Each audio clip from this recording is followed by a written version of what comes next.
بسم الله الرحمن الرحيم.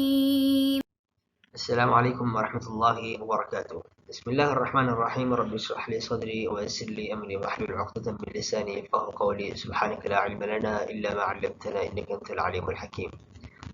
عقل سے ہمیں کون سا علم حاصل ہوتا ہے، اس کو ہم جاننے کی کوشش کر رہے ہیں کہ عقل سے ہمیں ضروری علم حاصل ہوتا ہے، استدلالی ہوتا ہے یا اکتسابی. ان کی تعریفات بھی آ رہی ہیں. بنیادی طور پہ ہم یہاں یہ سمجھتے ہیں کہ ضروری اسے کہتے ہیں جو ہمیں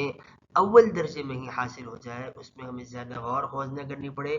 جو تھوڑی سی توجہ یا اول توجہ سے ہی ہمیں حاصل ہو جائے، اس میں ہم زیادہ گہرائی میں نہ جائیں اس کو سمجھنے کے لیے، بلکہ وہ ہماری عقل میں ایک دم آ جائے، تھوڑا سا سوچیں نہیں اس کو، بس وہ ہماری عقل میں آ جائے، اس کو ہم سمجھ جائیں. تو اس کو ہم بدیہی اور ضروری کہتے ہیں. جبکہ استدلالی اسے کہا جاتا ہے جس میں ہمیں زیادہ غور خوض کرنا پڑتا ہے اور دلیل کے اندر ہمیں اترنا پڑتا ہے اور دلیل کو سمجھنا پڑتا ہے، مقدمات کو ترتیب دینی پڑتی ہے. تو جس کو ہم کہتے ہیں کہ نظر و استدلال سے بحث کرنا، غور خوض کرنا.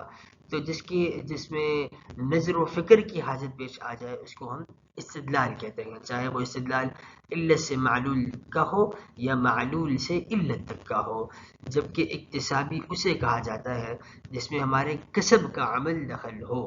جس میں ہمارے کسب کا عمل دخل ہو. اور ظاہر بات ہے کہ جیسے آگے چل کر بھی آئے گا کہ اکتسابی استدلال سے زیادہ عام ہے، تو کسب وہ نظری اور فکری بھی ہو سکتا ہے. اب یہ ضروری،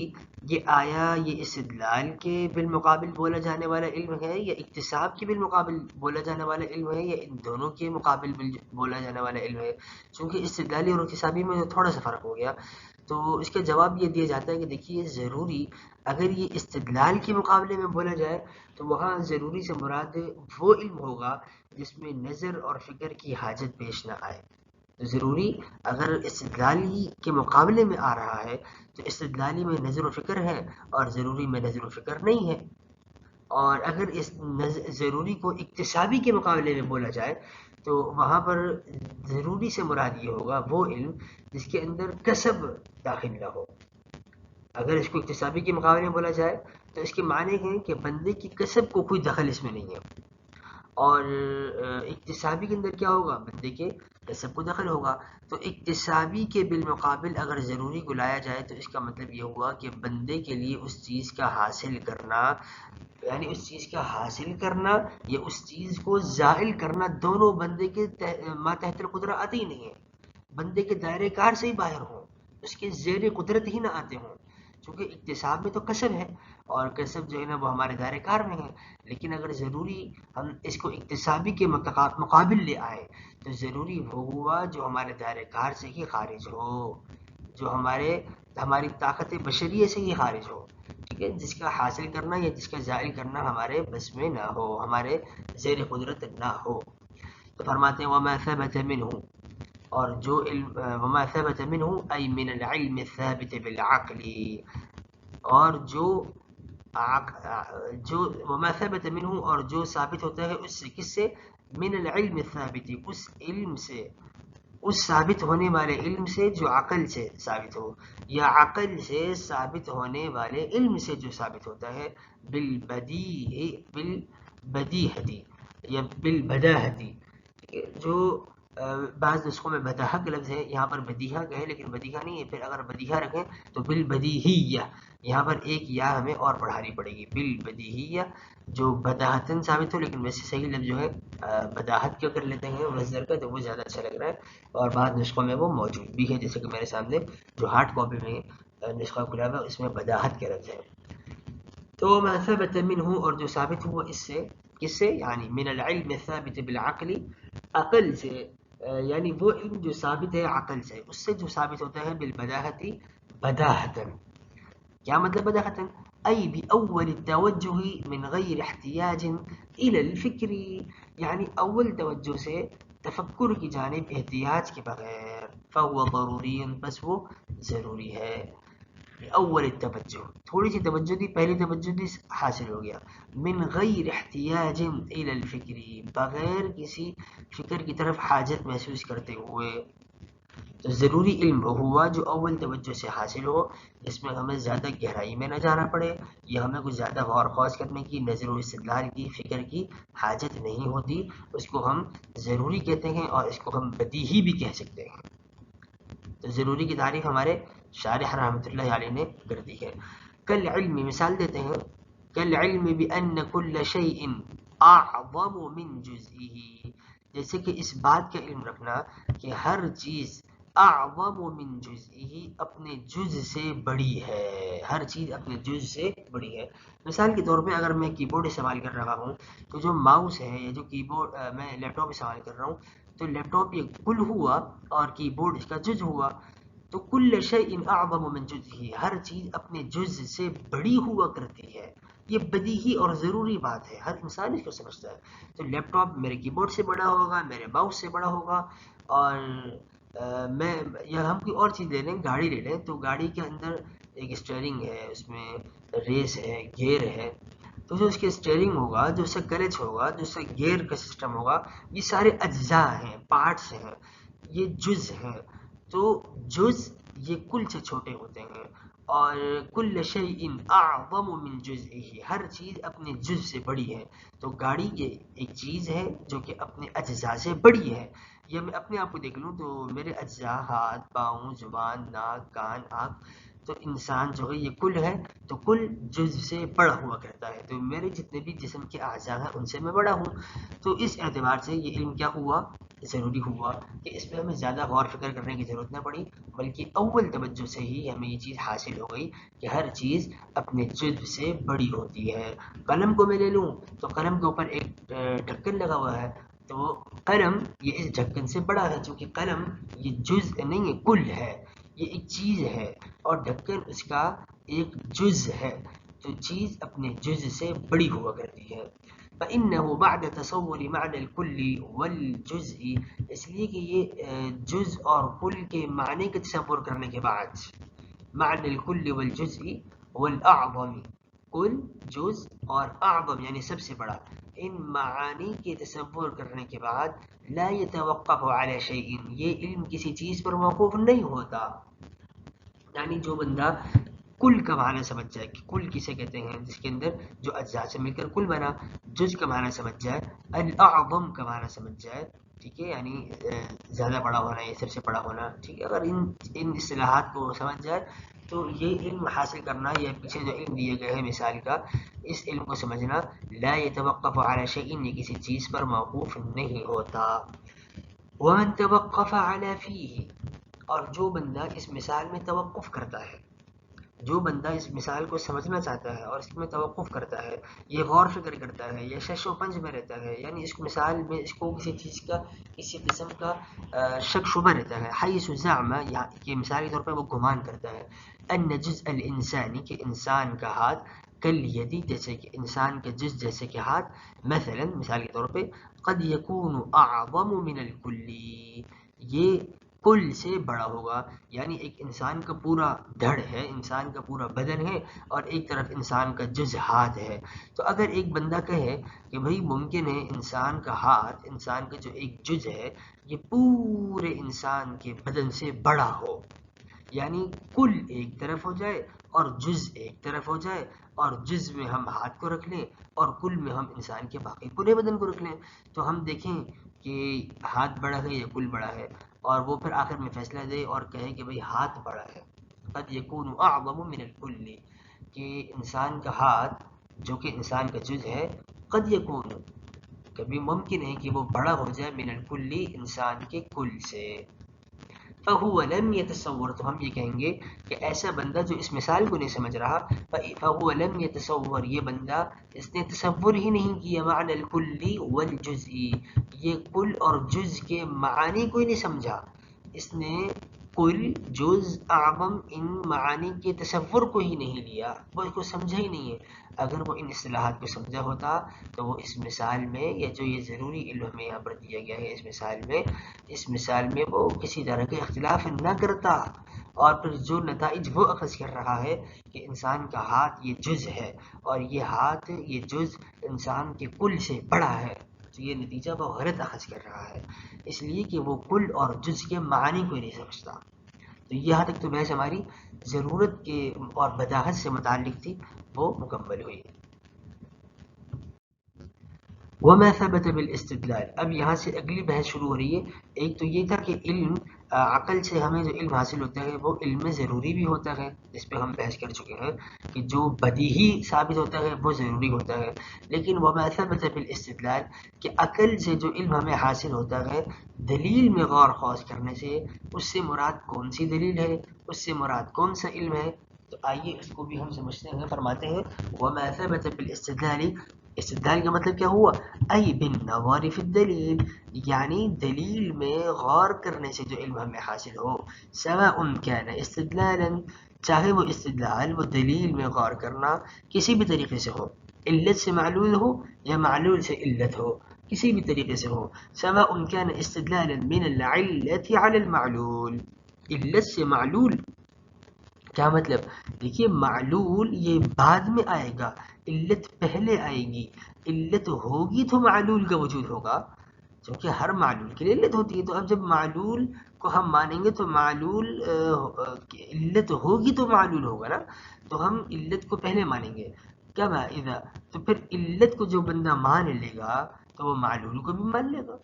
جو بندہ علت کو مان لے گا وہ معلول کو بھی مان لے گا۔ تو علت میں جب آپ نے غور فکر کیا اور اس سے آپ نے معلول کا نتیجہ اخذ کیا، یہ آپ کا استدلالی سفر ہوا، اور یہ ہم نے عقل کے ذریعے سے کیا۔ تو ہمیں عقل نے یہ علم استدلالی عطا کیا۔ کما اذا رأى نارا، جیسا کہ ایک بندہ کما اذا رأى نارا، جب وہ دیکھتا ہے آگ، فعلم، تو وہ جان لیتا ہے، ان لها دخانا، کہ اس آگ کے لیے دھواں ہے، ان لها دخانا، اس آگ کے لیے کیا ہے؟ دھواں ہے۔ تو دیکھیے دخان، دھواں یہ معلول ہے، اور آگ جو ہے یہ علت ہے۔ تو جو بندہ علت دیکھ لے گا، آگ دیکھ لے گا، وہ خود بخود سمجھ جائے گا کہ بھائی جب علت پائی جا رہی ہے تو معلول بھی پایا جا رہا ہوگا، اور معلول کیا ہے؟ جب آگ جل رہی ہے تو دھواں بھی اٹھ رہا ہوگا۔ تو یہ علم استدلالی کہلایا۔ او من المعلول، او من المعلول علی العلت، یا وہ بندہ معلول سے علت تک کا سفر کرتا ہے، یعنی بالعکس، برعکس آتا ہے، وہ دھواں دیکھتا ہے اور سمجھ جاتا ہے بھائی دھواں اٹھ رہا ہے، تو پتہ چل رہا ہے کہ وہاں پہ نیچے کہیں آگ چل رہی ہے۔ کما اذا رأى دخانا، جیسے کہ وہ بندہ کہیں پہ دھواں دیکھتا ہے، فعلم، تو وہ جان لیتا ہے، ان هناك نارا، کہ وہاں پر آگ جل رہی ہے۔ وقد يخص الاول باسم التعلیل، علت سے معلول تک کے سفر کو اسم تعلیل کا نام بھی دیا جاتا ہے، اس علم کو خاص کیا جاتا ہے، پہلے والی قسم کو خاص کیا جاتا ہے باسم تعلیل، اسم تعلیل سے، والثانی بالاستدلال، اور دوسرے یعنی معلول سے علت تک کے سفر کو علم الاستدلال کہا جاتا ہے۔ معلول کو دیکھ کر علت تک کا سفر جو ہے اس کو ہم علم الاستدلال بھی کہتے ہیں۔ اب ہم نے کہا کہ علم، عقل جو ہے وہ ہمیں علم ضروری کا فائدہ دے گی، علم استدلالی کا فائدہ دے گی، ان کے ابحاث ہم پڑھ چکے ہیں، اور عقل ہمیں کبھی کبھی وہ علم اکتسابی کا فائدہ بھی دے گی۔ اب اکتساب کیا ہے؟ فرماتے ہیں ای حاصل بالکسب، کہ جو کسب کرنے سے، کمانے سے حاصل ہو، حاصل بالکسب، جو کسب کرنے کے ذریعے سے ہمیں حاصل ہوگا اس علم کو ہم کسبی کہیں گے۔ وَهُوَ مُبَاشَرَةُ الْأَسْبَابِ بِالْإِخْتِيَارِ، اور وہ اسباب کو استعمال کرنا ہے اختیار کے ساتھ، اختیار کے ذریعے سے اسباب کو استعمال کرنا ہے۔ علم اکتسابی کیا ہوا؟ کسب کے ذریعے سے جو علم حاصل ہوگا وہ کسبی ہوگا، اکتسابی ہوگا۔ اور پھر اکتسابی کی مزید تعریف یہ ہوئی کہ وَهُوَ مُبَاشَرَةُ الْأَسْبَابِ بِالْإِخْتِيَارِ، وہ اسباب کو استعمال کرنا ہے اختیار کے ساتھ، كَصَرْفِ الْعَقْلِ، جیسے کہ عقل کو پھیرنا، جیسے کہ عقل کو گردش دینا، جیسے کہ عقل کو استعمال میں لانا، عقل کو گردش دینا، وَالنَّظَرِ فِي الْمُقَدِّمَاتِ، اور آنکھوں کو گردش دینا، یعنی عقل کو گردش دینا یعنی کام میں لانا، اور نظر کو گردش دینا فی المقدمات، مقدمات میں، فی الاستدلالیات، استدلالیات میں، والاصغاء، اور کانوں کو جھکا دینا، وتقلیب الحدقۃ، کان کو جھکا دینا وتقلیب الحدقتی اور پتلیوں کو، یہ جو آنکھوں کی پتلی ہوتی ہیں پتلیوں کو، یہ جو آنکھوں کی پتلیاں ہیں پتلیوں کو گھمانا، کان کا اصغاء جھکانا، وتقلیب الحدقتی آنکھوں کی پتلیوں کو گھمانا، ونحو ذلك یعنی یہ سارا مراد کیا ہے کہ آنکھوں سے کام لینا، کان سے کام لینا یا عقل سے کام لینا، اور ان کو تھوڑا سا حرکت دینا، ان کو ہلا کر حرکت دینا، اور ان کو تھوڑا سا مطلب مثال کے طور پہ آنکھوں کو جو ہے نا تقلیب الحدقہ، آنکھوں کو گھما رہا ہے، جو مطلب کہ آنکھوں کو وہ کچھ دیکھ رہا ہے، سوچ رہا ہے اور کسی چیز کا نتیجہ اخذ کر رہا ہے، کانوں کو جھکا دیا مطلب کسی چیز کو وہ توجہ سے سن رہا ہے، ٹھیک ہے۔ والنظر فی المقدمات فی الاستدلالیات، استدلالیات میں جو ابھی ہم نے دوسرا علم پڑھا تھا جو عقل کے ذریعے حاصل ہوتا ہے، استدلالیات دلیل کے ذریعے سے، دلیل میں غور و فکر کرنا، اس میں عقل کو لگا دینا اور غور و فکر کرنا، ٹھیک ہے۔ عقل کو گھما رہا ہے، گردش دے رہا ہے، یا مقدمات کے اندر عقل کو لڑا رہا ہے، ٹھیک ہے۔ کصرف العقل والنظر، کہ عقل کو اور نظر کو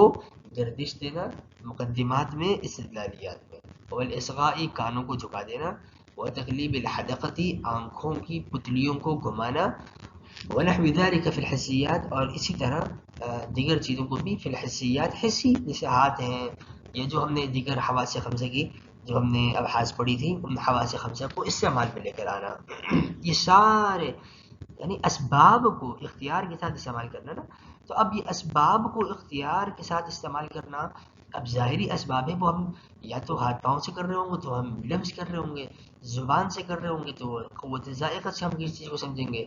آنکھ سے ہوگا تو قوت باصرہ، کان سے ہوگا تو قوت سامعہ، تو یہ جو قوہ ہیں جو ہم سابقہ ان قوہ کو پڑھ کر آئے ہیں ظاہری، ان قوہ کے ذریعے سے، ونحو ذلك فی الحسیات، دیکھیں یہاں پر بھی قوہ کی بات کر رہے ہیں کہ یہاں پر چونکہ ہم عقل، نظر، اصغاء اور تقلیب الحدقہ یعنی قوت باصرہ، قوت سامعہ وغیرہ کی ہم بات کر چکے ہیں، اس کے علاوہ بھی جو دیگر حواس خمسہ ہیں فی الحسیات، حسیات کے اندر ان کو بھی بروئے کار لانا، استعمال میں لانا، یہ علم الاکتساب ہے، بل اکتسابی اعم من الاستدلالی، تو یہ اکتسابی استدلال سے زیادہ عام ہو گیا، کیا مطلب کہ استدلال کے اندر تو صرف دلیل میں غور و خوض کرنا تھا، ہاتھ پاؤں کا عمل دخل نہیں تھا، کان کا دخل نہیں تھا، ناک کا دخل نہیں تھا، زبان کا دخل نہیں تھا،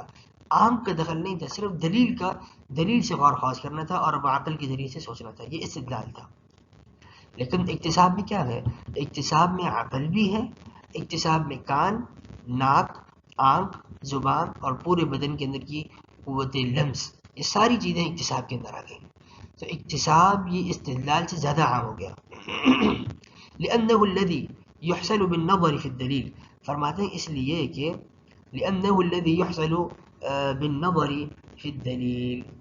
اس لیے کہ یہ علم جو ہے دلیل میں غور کرنے سے حاصل ہوتا ہے، فكل استدلالی اکتسابی، تو ہر استدلالی علم جو ہوگا وہ اکتسابی ہوگا،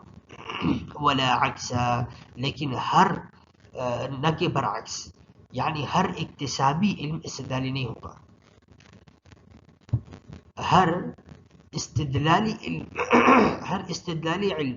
یہ تو اکتسابی ہے، ہر استدلالی علم یہ تو اکتسابی ہے کہ جب آپ استدلال کریں گے تو اس کے اندر اکتساب بھی پایا جائے گا،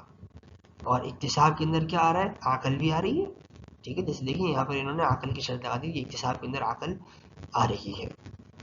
جو کہ اصل میں تو نظر کے اندر تھی، استدلال کے اندر تھی، لیکن یہ اکتساب کے اندر یہ چیز آ رہی ہے،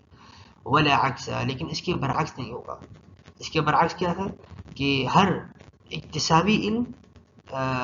استدلالی نہیں ہوگا، کالابصار الحاصل بالقصد والاختیار، جیسے کہ اپنے قصد و اختیار سے دیکھنا، اب یہ اکتساب ہے، قصد و اختیار سے دیکھنا یہ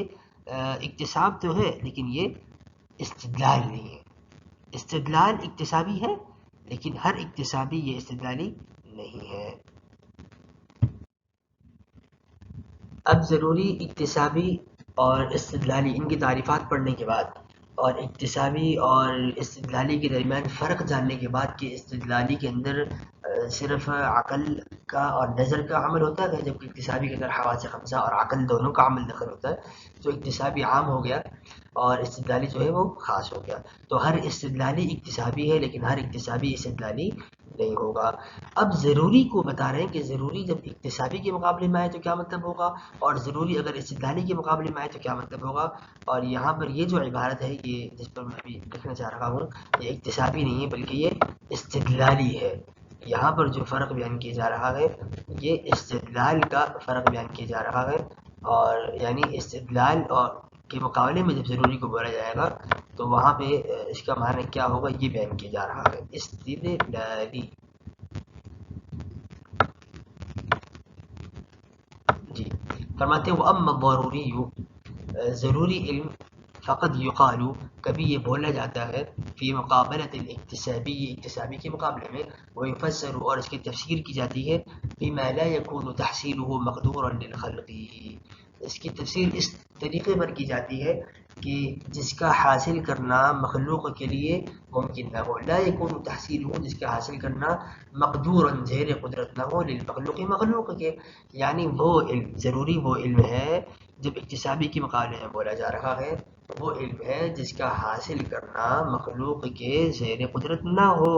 مخلوق کے بس میں نہ ہو کہ وہ اس کو حاصل کر سکے. نہ حاصل کرنا نہ زائل کرنا نہ ازالہ نہ تحصیل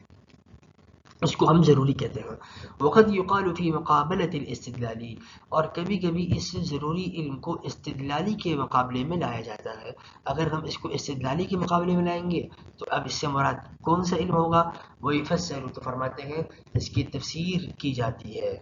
اس تفسیر علم ضروری کی تفسیر کی جاتی ہے ما يحصل بدون فکر ونظر فی الدلیل وہ علم جو دلیل میں بغیر فکر اور نظر کے حاصل ہو جائے بغیر فکر اور نظر کے